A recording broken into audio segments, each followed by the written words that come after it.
Life Management Science Labs would like to acknowledge that we live and produce this podcast on the traditional lands of the Wurundjeri people. We'd also like to acknowledge the traditional owners of the lands of our listeners and our international colleagues. We'd like to pay our respects to their elders, past, present, and emerging.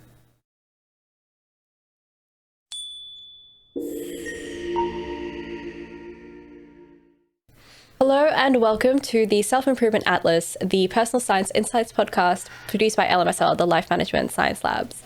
We're champions of life management science, providing structured insights informed by science and inspired by practice on key aspects of conscious living.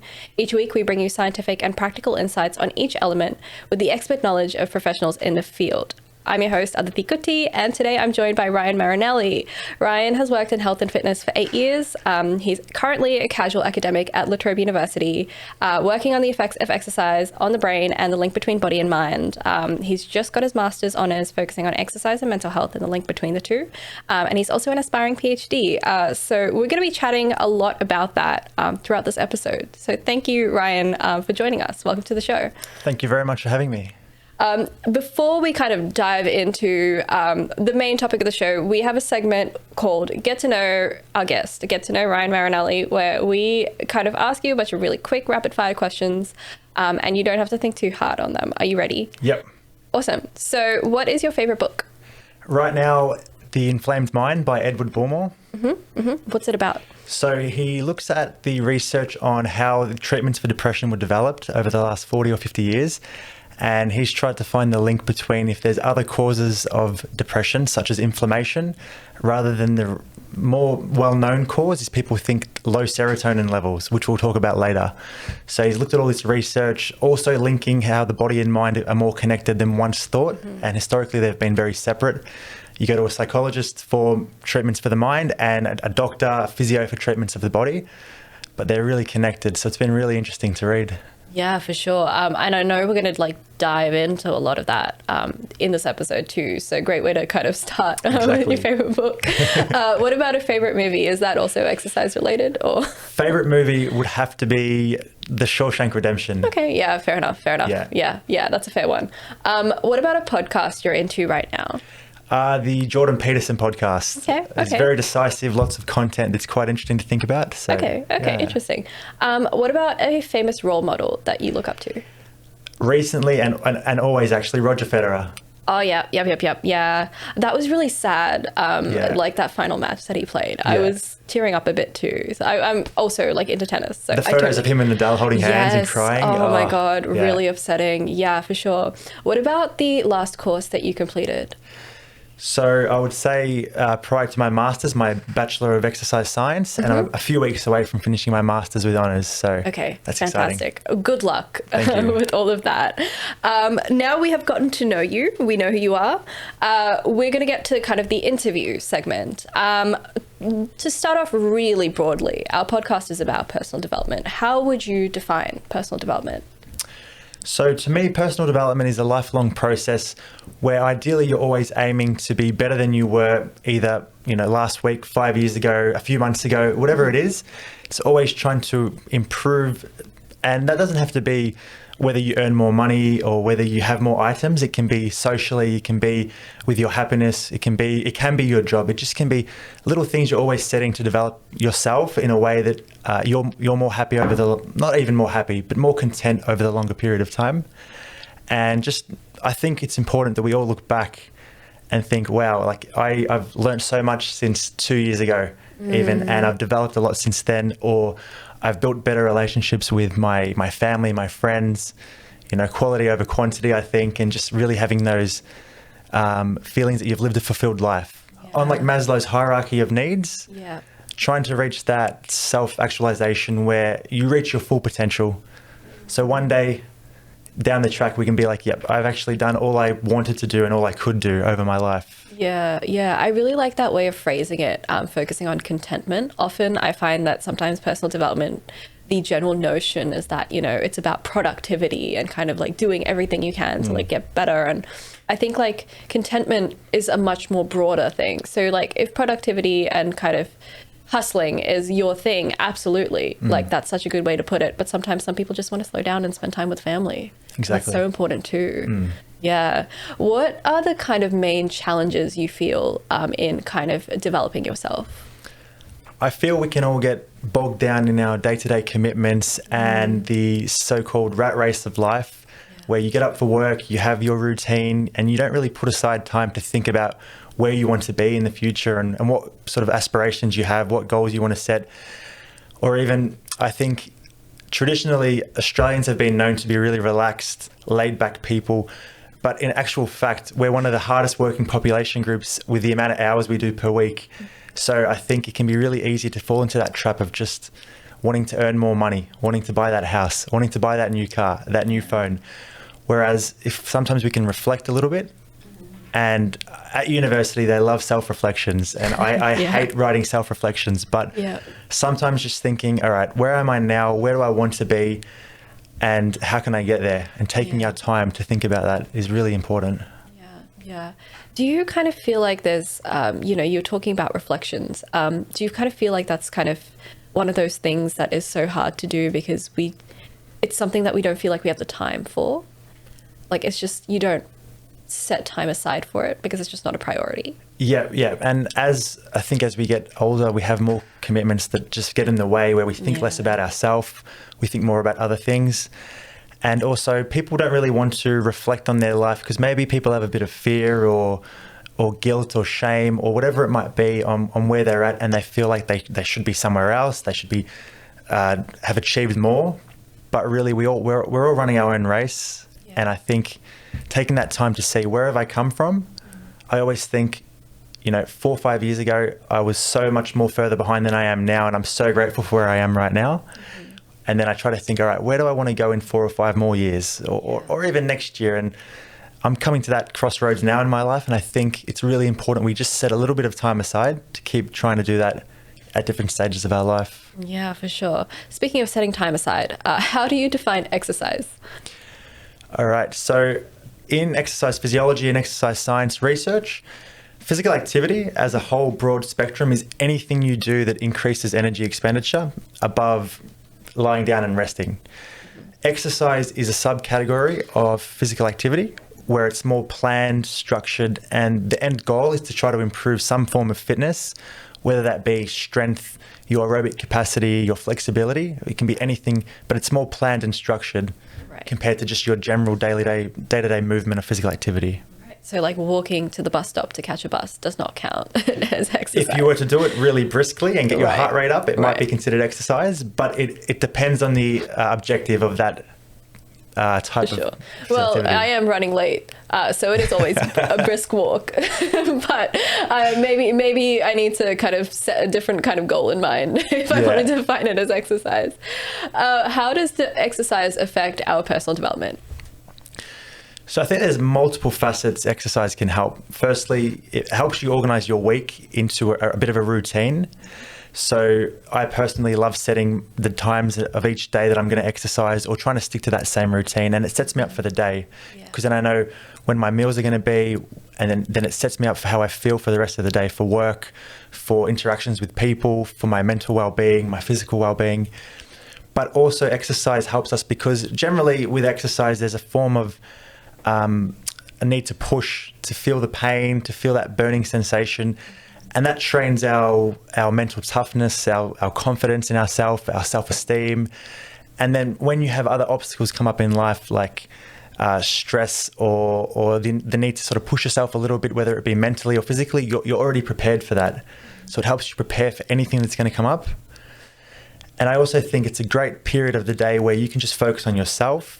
And it doesn't have to be a long period. It can be 15 minutes, but it's a period of time where you can just zone into your mental state of mind at that time and just do what you need to do to feel good for the day. So it really sets up a lot of, I think, your interactions and feelings about everything around you if you can use exercise like that.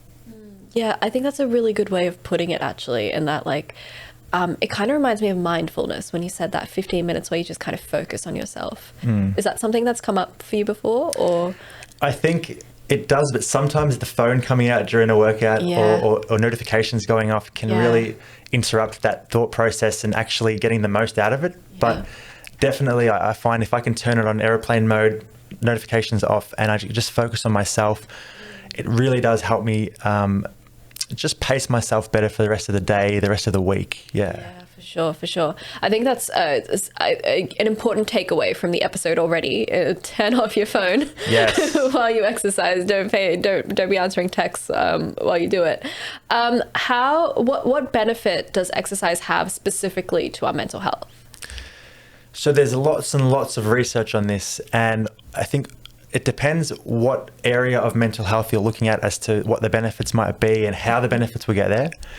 But broadly speaking, those who exercise more and move their body more, they feel better on scales of their vitality, their stress levels, their anxiety, their depression, just general quality of life measures are all better if you exercise more. And so the thing is, mental health it's always on a spectrum. I think we think mental health can just be, we just think of poor mental health, but we're always on a spectrum of, I guess, feeling completely fulfilled at one end and content and satisfied, to the other end, which we have our clinical conditions, which require assistance and treatment. And a lot of us fluctuate in the middle. It's not normal to think that we can always be at that high end. Yeah. And ideally, we don't arrive at that lower end where we do need to seek help, but it happens. It happens to a lot of people.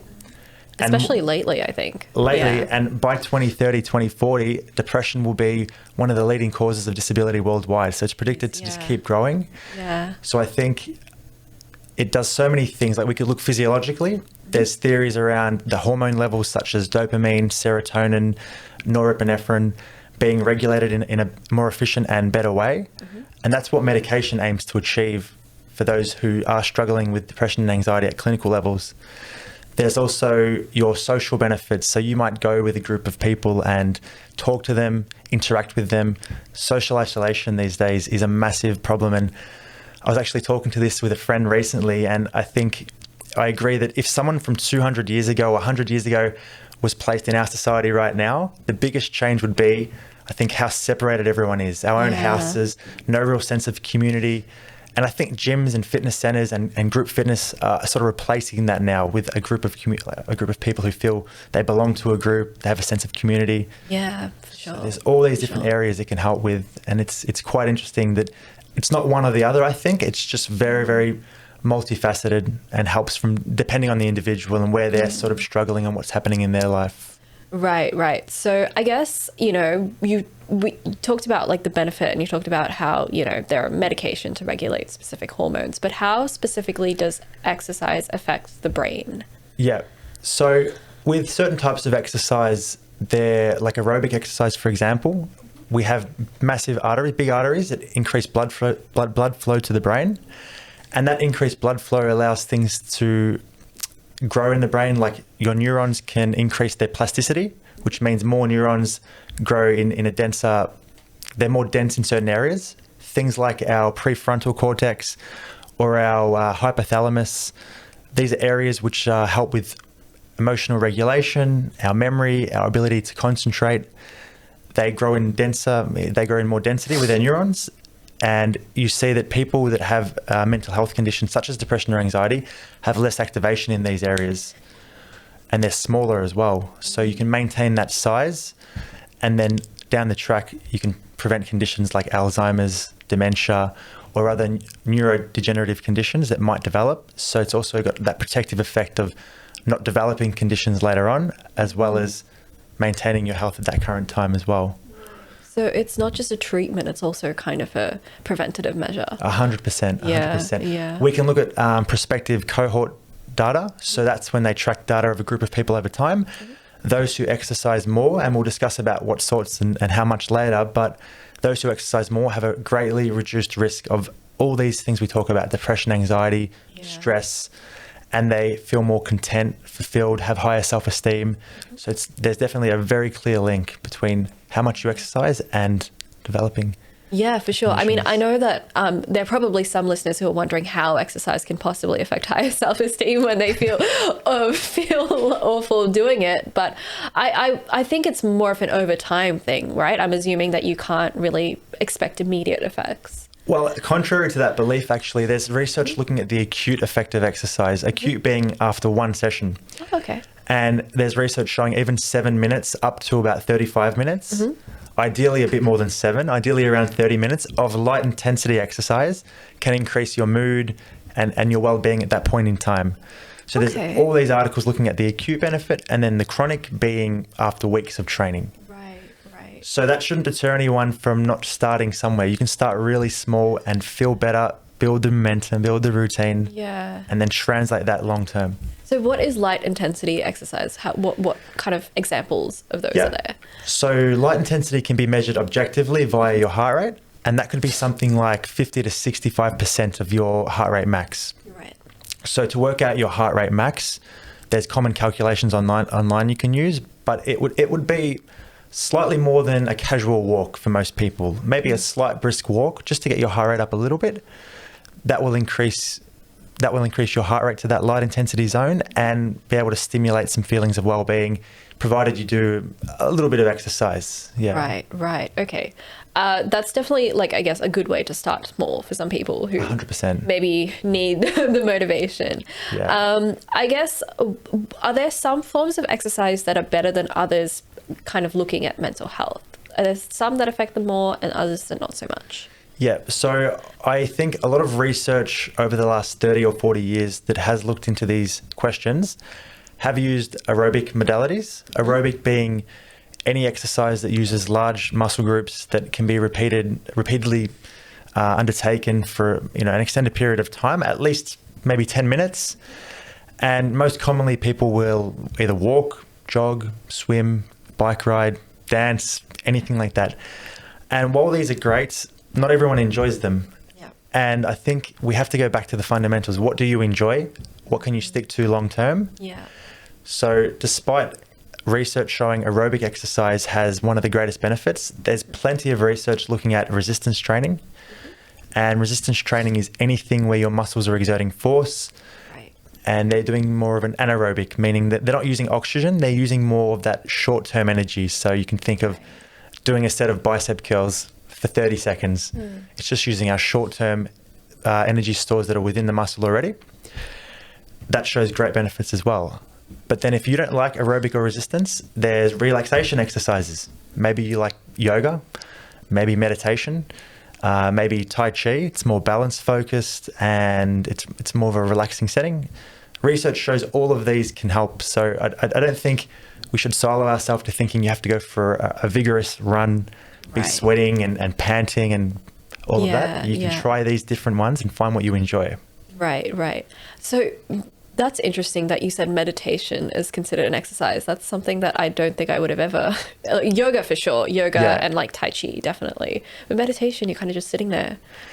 Yeah, I think relaxation type exercises, they've used meditation type scenarios. And from my exercise physiology point of view, you're not getting some of the health adaptations that you would get from the other types. But if someone's really struggling, I think trying anything to feel better is going to be really important. And then working your way into exercises that are going to increase your strength, the strength of your heart and your lungs. But really starting with anything, because things like even Tai Chi are just mainly focused on balance and isometric static postures. So they're not going to, potentially help lower your blood pressure as much as running would, but you get a lot of benefits from those still to help your balance and mental well-being and falls risk and things. So yeah, just start small with whatever you can find and enjoy and build from that. That's the key. Right, for sure. Now, I know you said that there's not a lot of kind of research into, exercises that aren't aerobic, but do these different forms of exercise tackle the brain in different ways?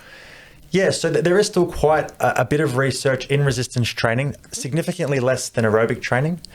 So I looked at my minor thesis and we looked at resistance training to treat anxiety and depression in young people, so under 26. And while it's mainly recommended aerobic training is used to increase those density of neurons in the brain and promote that neuroplasticity, you can still organize your training, if you want to do resistance training, to make it have that similar effect. So you might do things where there's less rest, you're increasing your heart rate, you're using higher reps. So you're still getting that training effect that's sort of aerobic, but also strengthening your muscles and growing your muscles. But each exercise will have unique effects on the body, because normally with resistance training, your heart rate's not as elevated for as long. And you're not getting that increase of blood flow to the brain as much as aerobic training. Right. But then with aerobic training, you're not increasing the strength of your muscles and potentially not feeling better when you're lifting objects at home or being able to lift the shopping bags and go to the car, go inside the house. So they have different effects that can make you feel good in different ways. It's not always just directly about affecting the brain, because there's other things that happen that interact in the body that make you feel good and whole as a person. Right. Yeah, that makes sense. How frequently do we have to exercise in order to improve our mental health? How long and in what way? Great. So to break down any myths, you definitely don't have to exercise every day. Okay. So you can have some rest days. Yeah. But the first starting point I would try to aspire to aim towards would be the physical activity guidelines that are promoted by the Australian government, by the American College of Sports Medicine, by the World Health Organization. All these organizations have very, very similar guidelines. So they recommend, and this is linked with having lower rates of depression, anxiety, and increased mental well-being, trying to get to 150 minutes per week of moderate intensity aerobic exercise, upwards to 300 minutes per week. Now, what's moderate? Moderate is anything where you increase your heart rate and you feel you can still hold a conversation, but you definitely feel your heart rate going to that middle range. So if we were to use a scale of 1 to 10, you're probably at a 4 to 5 or 4 to 6. So you could still talk to your friend next to you, but you're working. Right. If you prefer vigorous intensity, you can get the same effect with half the time. So 75 minutes to 150 minutes. Right. They use minutes because it used to be 30 minutes a day, but you can actually get the dose however you want across the week, as long as you get it in the week. Right. Ideally, every day you either do something really light and then do your proper exercise sessions where you're working a bit harder. So ideally every day about 30 minutes would be ideal, but commitments come up and you can't do that every day. That's one area. So your aerobic training. Then resistance training would be at least 2 days a week. Right. So if you can do your 5 days, about 5 days a week of aerobic training and 2 days incorporated within those days of resistance, you're well on your way to achieving great outcomes for your physical health, your mental health, and everything else that goes into it. Additionally, one of the most recent additions that most people don't think about is minimizing sedentary time. That's any time you're spent like we are right now, sitting down, not doing really any bodily movement. Right. Yeah. There's no specific guidelines on how much to break it up, how often, but move more, move often. So if you can move every hour for a few minutes and stretch and just go for a little walk, set your alarm every hour, every 90 minutes, that's better than not getting up for 4 or 5 hours, feeling really stiff and sluggish and not really good. So there are 3 things you can do to set your goals on what to aspire to. But if you want to start really small, like we spoke about before, a minimum of 10 to 15 minutes of anything that's going to increase your heart rate more than sitting down would be fantastic. That can be just going for a walk around the block, walking down the park with a friend, and just doing that a few times a week is fantastic. And people think that you have to do lots to get any benefit. It's not true. Doing any exercise is better than doing none. So as long as you start small and keep trying to do a little bit more, you're well on your way to improved mental health. Yeah, for sure. And I think that, that emphasis on flexibility and just finding a framework that works for you is so important, because I think people, especially now that everyone's started working from home a lot more, don't really do that normal 9 to 5 anymore. I think that people's schedules are kind of all over the place nowadays. Yeah. So kind of finding a schedule that you can kind of move around based on where you are that week is really important. Well, as we were speaking about before, one of my strategies I use is auto-regulation. And I forgot to talk about that. But sometimes throughout our weeks, we have more commitments. We have increased work to do that week to hand into our supervisors, or something's going on with the kids. You're not feeling the best. So if you can auto-regulate, like you've just mentioned, and still try to fit in something, but it doesn't have to be perfect, that goes a long way to feeling good and maintaining that commitment, that momentum. If you completely stop everything to restart again, as we all know, after a holiday, after a period of time where you're unwell, for example, with COVID, it's very hard to start that again. So just try to do anything, and that can be a walk, a 30-minute walk. It's really light intensity. Yeah, for sure. how can someone with like, you talked about kind of the lower end of the spectrum where you've got people who need help, additional help for their mental health, people with depression, anxiety, fatigue, for example. How can they get the motivation to exercise? Because that's something that I know, like you said, after a holiday or COVID or a period of not feeling very well, it's very difficult to kind of get back into it. Yeah.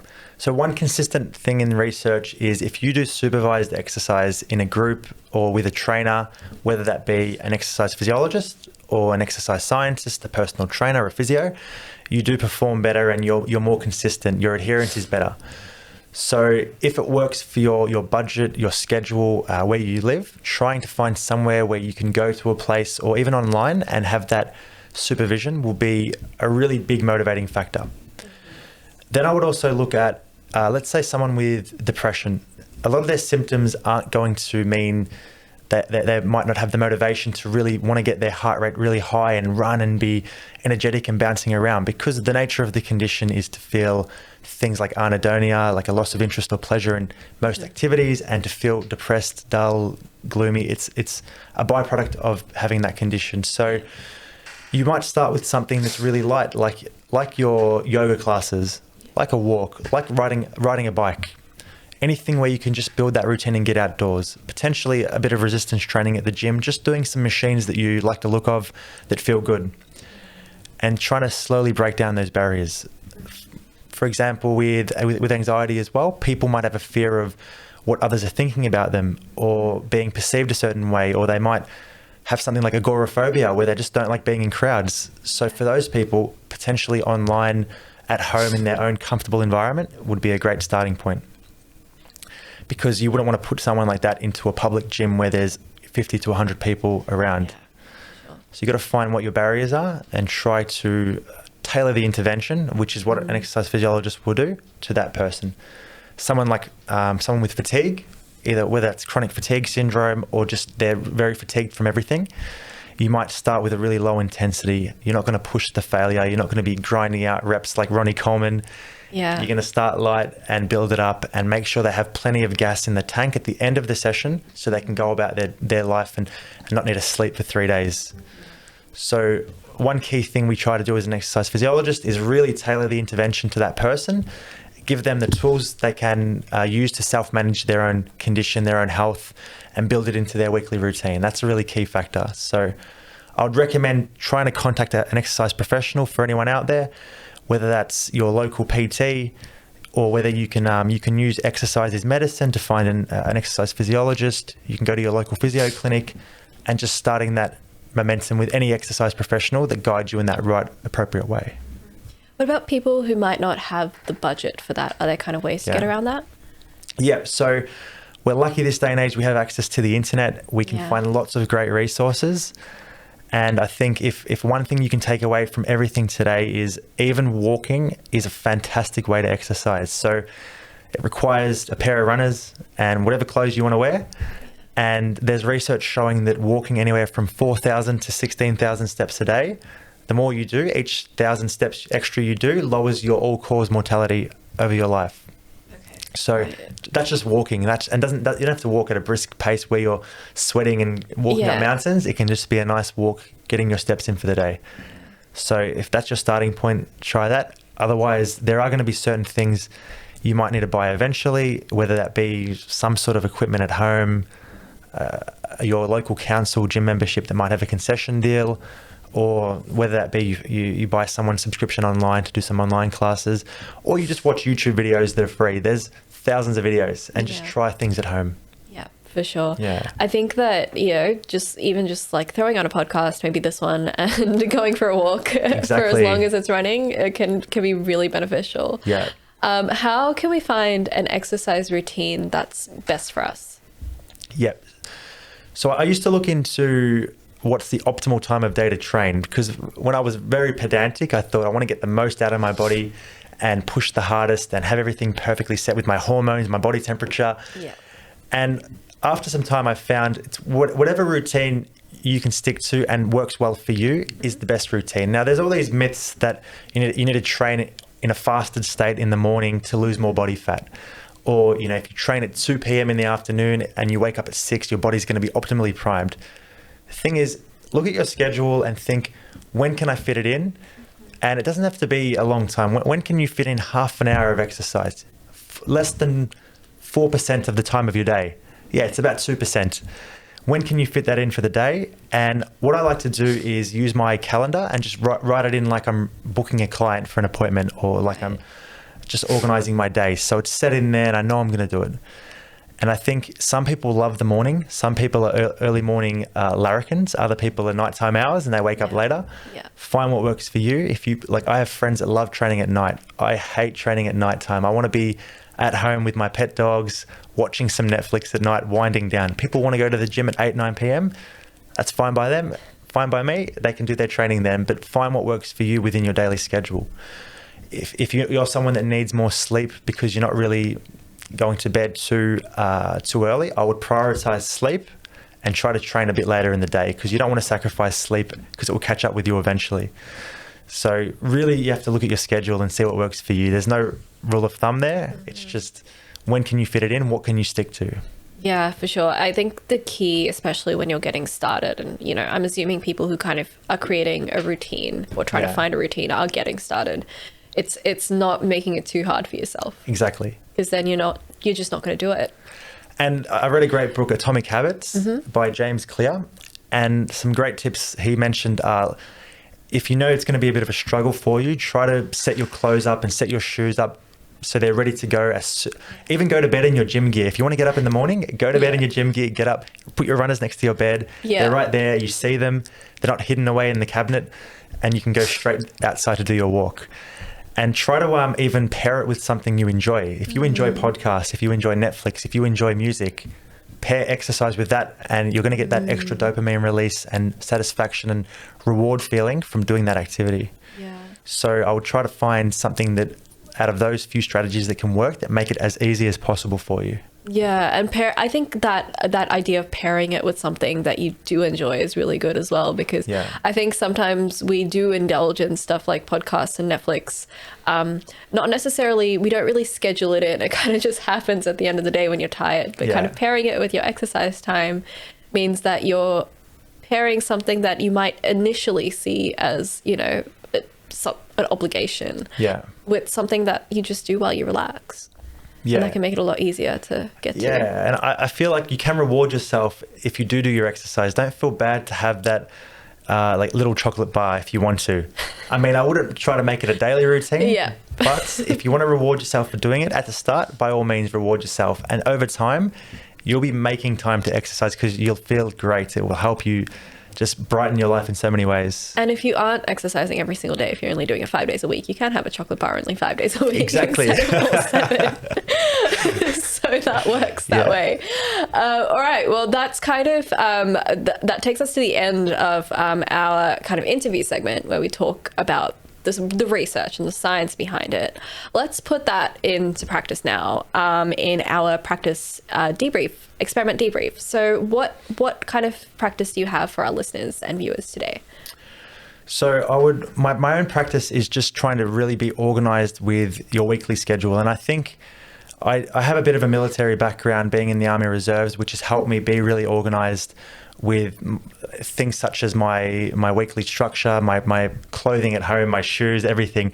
So I think not everyone's as motivated to be organized, but if you can have some structure to your week, that's going to make it much easier to organize the meals you eat, your sleeping routine, stress management, and your exercise routine, which are all going to play into your mental health and well-being. So I'll spend 20, 30 minutes on a Sunday night looking at my schedule for the week and thinking, okay, Monday morning, I'm going to go to that RPM class and ride the bike.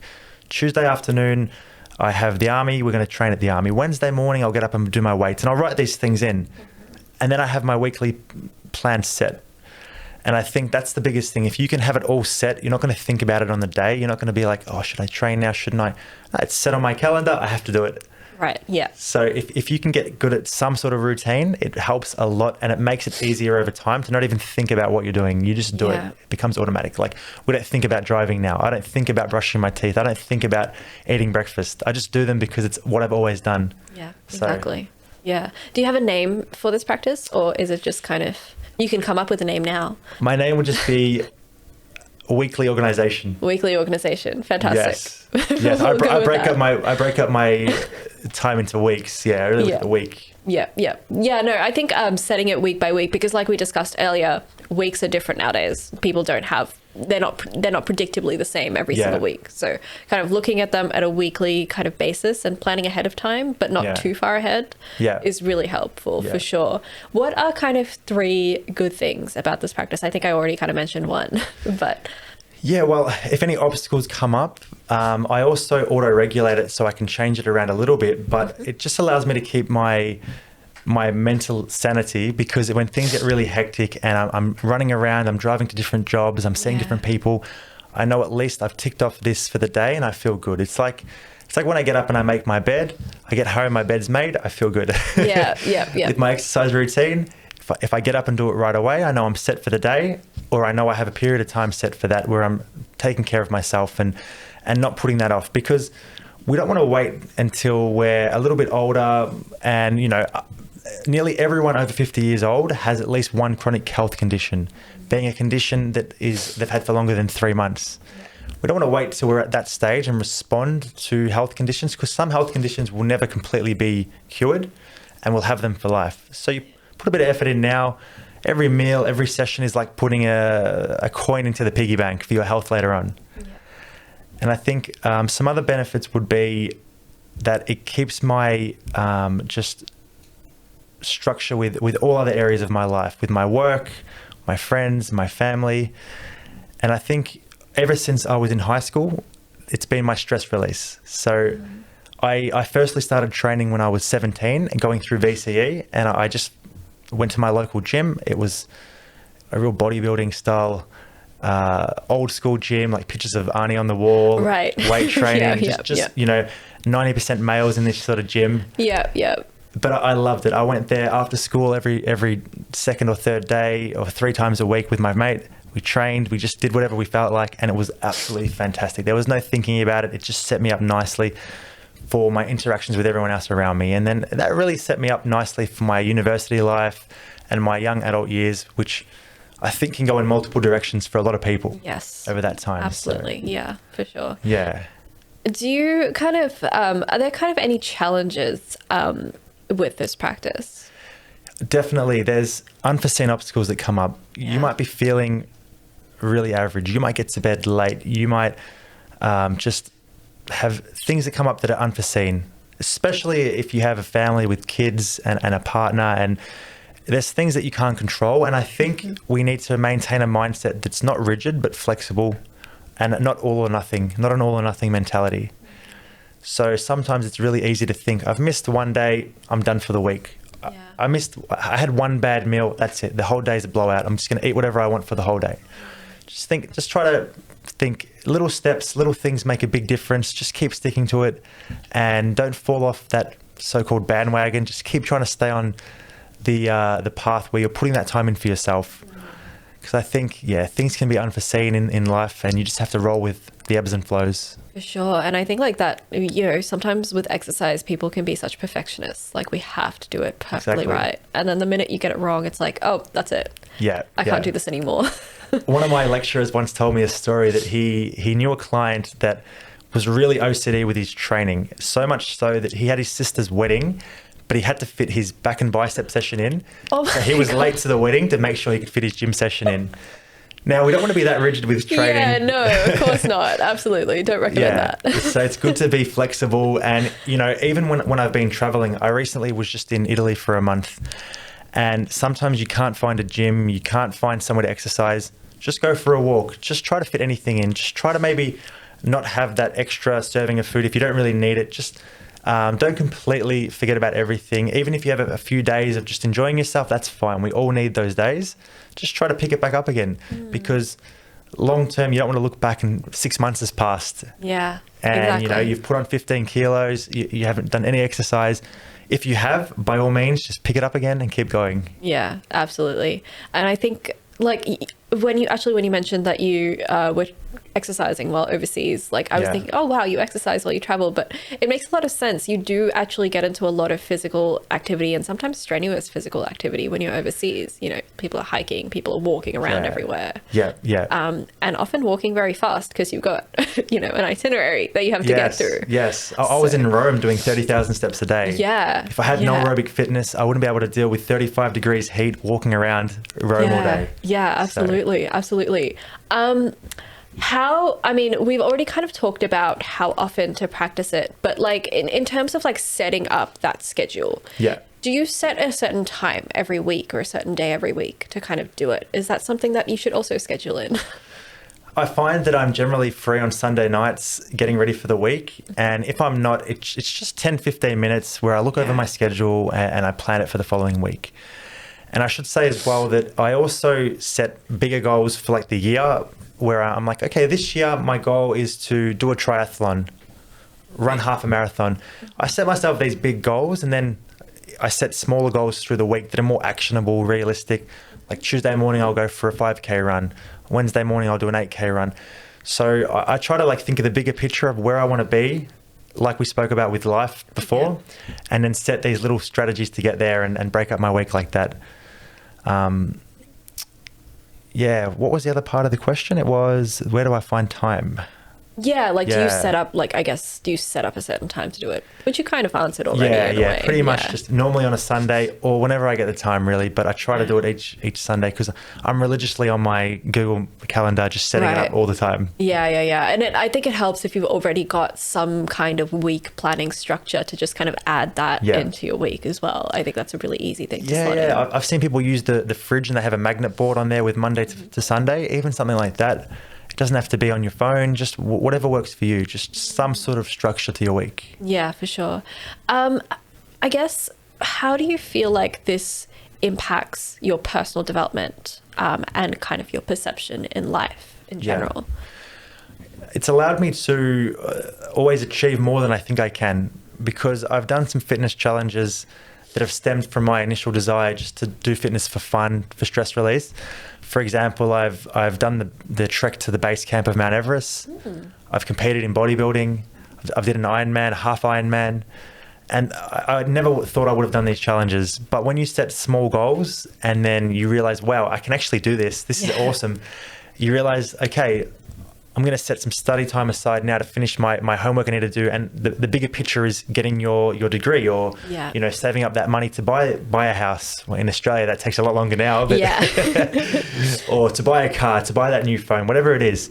You realize you can break a big goal into something more small and actionable and achieve that. And you are able to deal better with the ups and downs and the hard times and push through a bit more, because not everything's going to be easy, and training helps you realize that you're always pushing that boundary with what's hard and what's easy, because you're always trying to get that bit fitter, that bit faster, a bit stronger. So it helps you realize in life as well, you can translate that straight across. Yeah, for sure.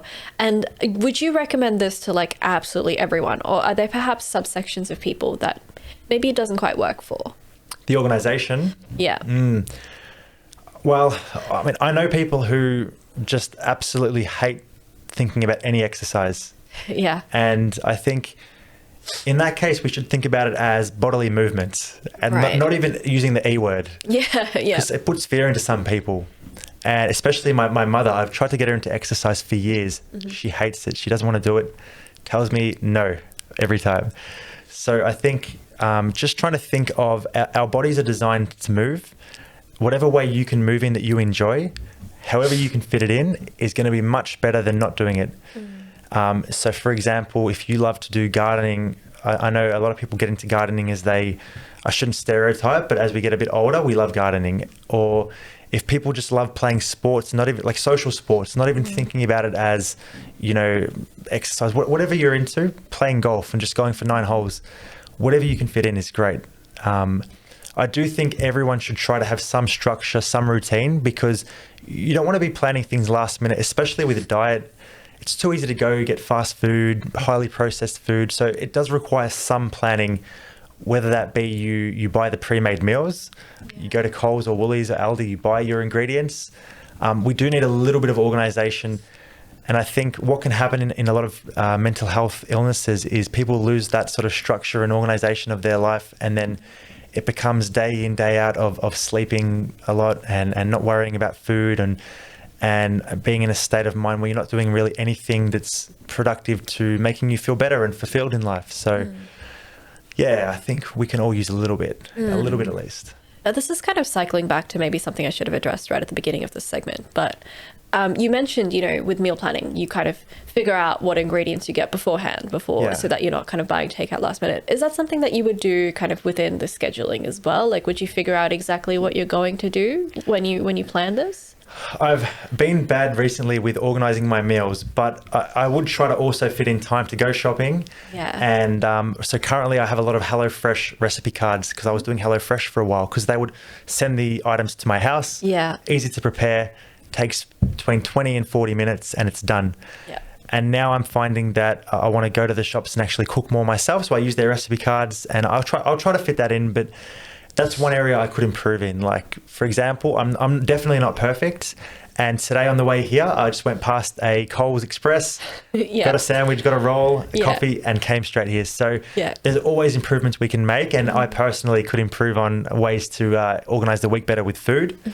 But I find as well, that's like my version of what other people might not be able to fit into their week with exercise. I'm not able to fit in with cooking sometimes. Right. So for some people, it's just not going to happen that they're going to be able to plan meticulously with that detail. It takes a lot of time as well. And you have to have the financial budget to buy certain foods. And, and even though, dollar for dollar, junk food is quite expensive as well. So it's really the time, the cost for preparing food, not the money cost these days.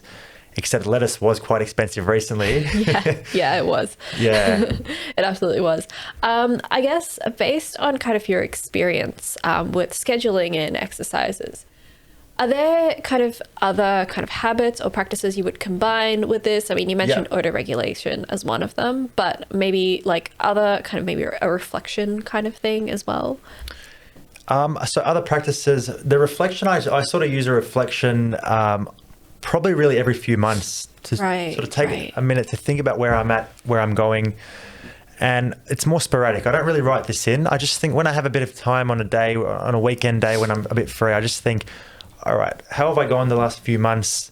How am I looking with all my goals? Because each year I'll sort of set goals physically, like for my health and fitness, maybe for travel goals or educational goals. I'll just set a few different things I want to achieve. And I'm not pedantic that I have to achieve all of them, but I try to aspire to aim towards those with what I'm doing with my life. So I think reflecting on those, I always look back a little bit and think, okay, am I on the path for those? But other habits that are really good to try and get into is not sacrificing sleep and having some sort of good sleep routine.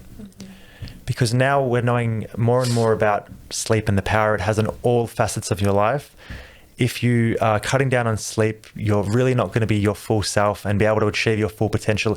Even if you feel great after 5 or 6 hours of sleep, which I personally don't, if you were to get 7 to 8, that's the optimal amount for most people. You should try to fit that in no matter what. And I think a good quote I read was, you shouldn't really stay up for anything you wouldn't get up early for. If you're staying up to watch Netflix, would you get up early to watch Netflix? Probably not. Probably not. So try to always think about that when you're having a really late night and prioritize your sleep. Because I always try to plan, if I have to get up early the next day at 6, okay, let's get to bed by 10:30 latest. So I get my 7 to 8 hours. Right, yeah. That's really important. So additionally, one more thing would be stress management. Because from the book I mentioned before, there's links now to stress and having a lot of stresses in your life, whether that's work-related, family, financial, and that increasing your general level of inflammation in the body. And that can have a negative effect on your mental health and developing conditions long-term. So some sort of stress reducing technique you use. And it can be your well-known ones like meditation, but not everyone likes meditation. And a lot of people feel like they just can't sit there and do nothing for 5 or 10 minutes. It just doesn't help them relax. That can be, just time with your dogs, time with your family. Maybe your relaxation time is cooking. Whatever it is, try to find something where you really just zone out and you get into your, what we call like a flow state, where you lose track of time and you're enjoying what you're doing. For me, that can be just listening to some music and playing with my dogs at home, which I absolutely adore. So Yep. How many dogs do you have? What kind are they? 3 dogs at home. Yep. I have a border collie, a rough lassie, a lassie collie, the one with all the fur, like the big mane, and a Japanese Spitzer / Pomeranian. Oh, wow. So 2 big dogs and 1 little one. Oh, yeah. Yeah. Okay. But the little one has the biggest personality. Of course. Yeah. It always turns out like that, I think. Exactly. For sure. That's awesome. I think as a dog owner myself, spending time with your dog and just tuning out everything else and just hanging out with them is probably one of the best ways to de-stress, at least at the end of my day, for sure. That kind of brings us to the end of the habit experiment debrief. We've now got some questions from our audience for you to answer. Most of them are very similar to the questions that we've already discussed, but got a bit of a different take on them. So are you happy to answer? Sure. Awesome. Fantastic. We've got one very specific question. What kind of exercise would you recommend to people with bipolar disorder? I've actually recently looked into research for exercise with bipolar disorder, and there aren't specific exercises that can help treat it, and it really needs pharmacological and psychotherapeutic techniques to help bipolar disorder. But with bipolar disorder, I would recommend the fundamentals of what you enjoy, what you can stick to, and whether that's some form of aerobic training, some form of resistance training. Really, the benefit's going to be because the medication you need to take for bipolar disorder can have a lot of negative side effects. Yeah, for sure. Weight gain, dry mouth, increased hunger, increased lethargy. So try to do anything where you're going to negate those effects. That's the main thing for bipolar. So if you can keep your body moving and burning energy and increase your skeletal muscle mass through resistance training, it can minimize the negative side effects of what will happen on some medication you may need to take for a prolonged time. Right. Yeah. And I assume also in general, because bipolar, from what I understand, is like a mood disorder where you can be at a high point, for a certain amount of time, and then at a low point for a certain amount of time. So there would be that motivation difference as well. Like you're probably really motivated during certain points, and then very, very demotivated at others. Yeah. It can be dangerously high manic phases. Yeah. And then when you hit that low phase, and these can go for days at a time. So I would try to find some sort of routine that works for you, given everything else that's going on, and make sure you seek advice from other health professionals that are helping you manage it and work in a collaborative team to help with that. Yeah, for sure. Do we become more healthy the more we exercise, or can we instead get exercise addiction? Good question. Yeah. So I think exercise does have a U-curve effect. So you do no exercise, you're going to have negative health effects mentally, physically. Now you start to do a little bit, you get a lot of benefits. You do that amount we said before, the 150 to 300 minutes, a couple of days of strength training, optimal benefits. So you start doing too much, you do increase your risk for things like musculoskeletal injuries, strains, sprains. There's a small risk in some people that if they exercise too intensely, you could have a heart attack, you could have some sort of issue. That's why we screen people before we do really high intensity exercise. But that's like 1 in a million people, 1 in a million bouts of exercise, really small. In terms of the addiction, I think there can be conditions that develop from being into exercise too much. Now, this opens up the whole field to eating disorders, body image disorders, body dysmorphia. There is a healthy balance, and I think society tends to go one way or the other. People doing absolutely nothing. I think human beings are like this, and then people doing way too much. Yeah. And we have to find that middle ground, because definitely it's not healthy. If you're missing your sibling's wedding to exercise, there's something going on there. Yeah. So you should be in that middle ground where you're exercising to stay healthy and fit. And I think one good way to think about this is I used to think about I exercise purely to go to the gym to exercise, but now I think about exercise as it allows me to have the strength and fitness to do other things in life, to go on those treks, to spend time traveling. So I think what's exercise allowing me to do? Think about it like that. I think mentally it helped me not think about exercise as something that is going to achieve an end in itself. Whereas it does feel good, but it helps me do so much more in life that makes me more fulfilled and content, rather than just going to the gym and doing a leg day. Yeah, for sure. And I would imagine, when I first read the term exercise addiction, I thought it's not necessarily an addiction to exercise in and of itself, but there's a bunch of other issues, like you mentioned, body image and eating disorders, that are kind of leading to exercise beyond what is perhaps necessary. Yeah. Yeah, definitely. Is there we've already kind of talked about a minimum recommended time for exercise each week. So I might skip that question because we already talked about that. But does each exercise have a different effect on mental health? Yeah, so there's some effects that are similar and some that are going to be different. And I think it comes down a lot to the individual as well. And like if you really enjoy a specific type of exercise, it's going to obviously give better mental health benefits to you, because a lot of benefits from exercise aren't always the physiological effect on your muscles getting stronger or your heart being able to pump blood more efficiently.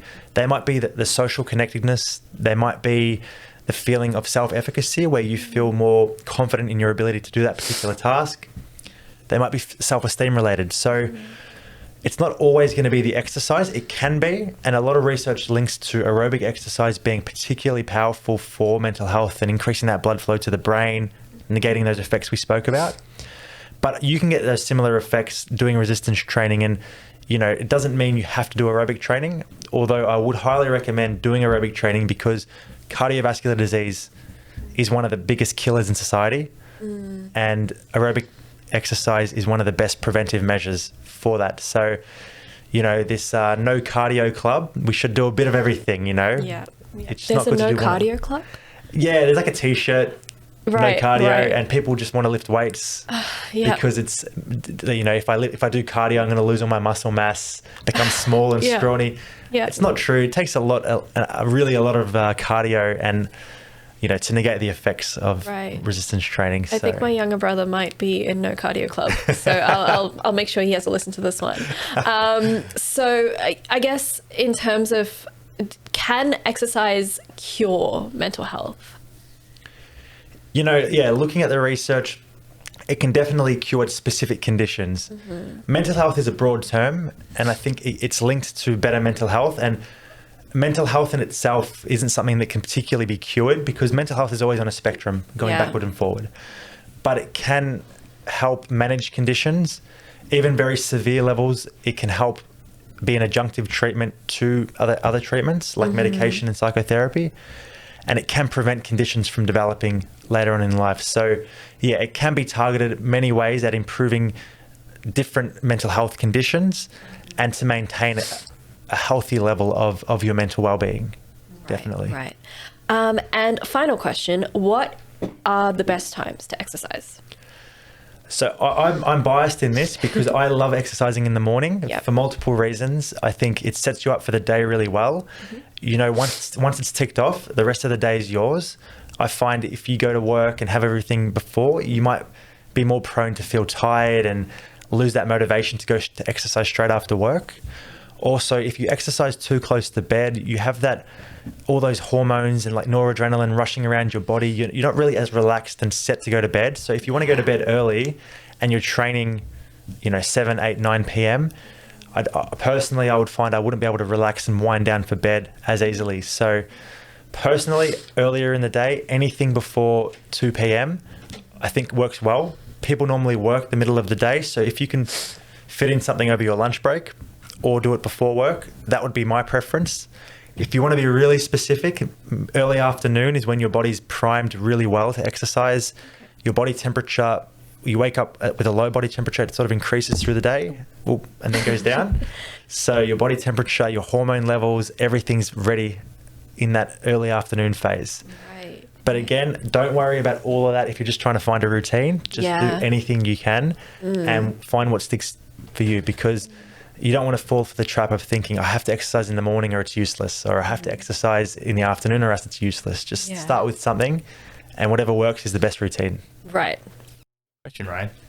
Do you do your morning exercises fasted, or just like to That's a good question. do morning exercises? So back when I was 17 and 18, and I would read a lot of bodybuilding.com forums, and I'd think, you know what, fasted cardio sounds logical, because in exercise science, if you haven't eaten, you're oxidizing more fats. But if you have eaten, you're going to begin to oxidize more carbohydrates, because your muscles are going to be full of carbohydrates and glycogen, the stored form of carbohydrates. Whereas it's not really going to help you lose too much more body mass, adipose tissue, it really comes down to what you're doing over the whole day. So if you're someone who enjoys fasted cardio and you feel great, by all means do it. But it's not going to be a magical form to get absolutely lean and shredded and lose more body fat. So you can trial it. Personally, I find if I'm exercising in the morning, I want something in my stomach so I can push harder. The balancing effect is having enough time to digest before I go to the gym. So if I'm up at 6 a.m. and I'm at the gym by 6:45, I can only have maybe a piece of toast, and then I have to go without feeling too heavy. So you got to find that time, at least 45 minutes is enough to digest a small snack before you go.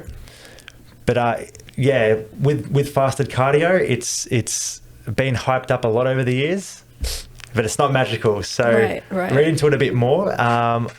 Yeah. So you're telling me that my method of having a banana and then straight away going and doing like a 30-minute yoga video. Yoga would be okay because what sort of yoga is it though? Look, sometimes it's yoga, sometimes it's Pilates. So it changes. Yeah. I probably wouldn't do something like an intense cardio session or even like going for a jog because it wouldn't feel good in my stomach personally, but everyone's different with how that they digest. A banana's okay because it's really small. It's only, 100, 150 calories. Yeah. You can digest really well. Like my go-to would be a banana and espresso before going to a workout because I get a bit of caffeine, a bit of carbs. Yeah, well, that was my thinking was because like sometimes if I do kind of start exercising without anything in my stomach, I just feel really drained and like not quite. Exactly. Yeah. Exactly. Yeah. So, well, we'll see. I'll report my progress at some point. Great. Can't wait. For sure. That kind of, unless Jerry has any more questions, that brings us to the end of our questions from the audience segment. We'll now move on to the open mic where you can talk about whatever you want for a few minutes. Great. So one recent thing that I came across, which I think is really good to prevent things like long-term developing, like I read this about minimizing the effect of developing dementia, Alzheimer's, and maintaining a good brain health is trying to always learn new skills. And one of the best things you can try to do long-term is try to learn a second language.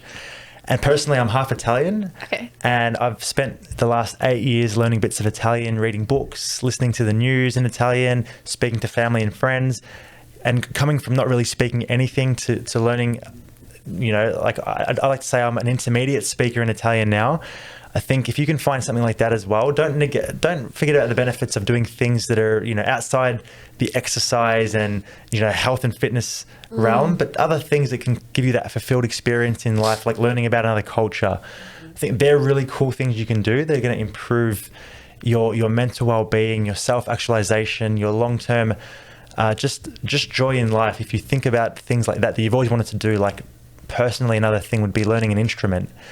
Like the guitar. I've always wanted to play the guitar, but I've never, ever given myself the time or made the time to do it. Right, yeah. And if you learn an instrument, those neurons connecting to that part of your body are increased in density and you become really skilled with that part of your body. And they're things you can do that are going to stop a lot of conditions developing later on in your older years that are neurodegenerative. So I think, always look for other things you can do to live a more fulfilled life as well.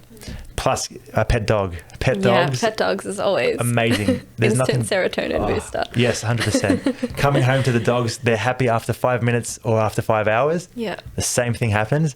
And I think that's another massive aspect of why I've been able to maintain good mental health over the years, having pet dogs around me my whole life. Yeah. Going back to learning a language or playing the instrument, I was thinking like it's actually very similar to the practices to both of those are very similar to exercise, and that like you're learning something new and building kind of a routine, and then over long term you see the benefits of that. It's kind of like exercising your brain almost. Exactly. Yeah. And because you can do the same exercise routine for a long time, and you might get a bit monotonous with it. It might become like the same thing day in, day out. So changing things up. Like I've gone from doing not much cardio when I was doing bodybuilding to then doing a triathlon, thinking, I love riding, swimming, running. I feel good. It's something different. I'm learning a whole different strategy to an event, to trekking up to, the base camp of Mount Everest, completely different sort of fitness required. So I think trialing different things and not being siloed into one routine. I'd say one of the biggest things you could try to do is just change your self-identity as some people think of themselves as, I'm not someone who exercises, you know, I'm someone who eats this certain food. Try to form an identity around you just being an active person that enjoys body movement in some way, shape or form. And that will go a long way to your decisions you make long term in your week to week routine, your holidays. And you might end up planning a trip where you're going to Mount Everest. Yeah, you know? for sure. So changing our identity is a really powerful strategy. Yeah. And like exercise doesn't necessarily have to be your entire identity. It's just kind of one of the things you do to kind of enhance the rest of your life. Exactly why I said body movements, not even exercise. Anything where you're just moving your body, because like you can get so many benefits as long as you're not just very sedentary for a lot of the time. Any bodily movement's going to have great benefits. Yeah. Have you succeeded in getting your mum to do anything? Not yet, unfortunately. I've tried. I might need to seek support outside of the family, because families just don't listen to each other. Right. Yep. I get that. All right. Well, that kind of brings us to the end of our show today. Where could we find you? Where can our viewers and listeners find you? I'm on LinkedIn, so I'll have my LinkedIn tagged. That's all I really use professionally. Otherwise, I should set up a research profile soon, which I'll link on my LinkedIn once I publish my first article. And then hopefully down the track, when I'm a PhD candidate and I have that finished, we'll see more and more publications come out. Are you working on your first article right now, or? Yeah, from my master's, I'm going to publish my first article, which was my meta-analysis on the topic of resistance training to treat anxiety and depression in young people. So right now I'm handing in my minor thesis, which is like a 20,000 word long story that explains everything. And I'm going to hand it in as like a 3,000 or 5,000 word cut down bit to publish as an article, because articles have to be a bit more condensed. So that's my plan over the next few weeks. Fantastic. Thank you so much for joining us. I'm really excited to see that article. Good luck with your PhD as well when you start that. And it's been really great to have you on the show. Thank you very much for having me. Fantastic. You've been listening to Self-Improvement Atlas, the personal science insights podcast produced by LMSL, the Life Management Science Labs. For more episodes like this from 10 different life management perspectives, search LMSL on YouTube, Apple Podcasts, Google Podcasts, and Spotify, or wherever you get your podcasts, so you can get updated on everything we have to offer. We have a wide range of topics readily available for you to check out. If you enjoyed this episode, please consider rating our show, sharing it, and subscribing to our channel, as it helps us grow and bring you more quality resources. More of our work can also be found on our website at pe.lmsl.net, where you can join our movement. I'm Aditi Kutty. Thanks for tuning in.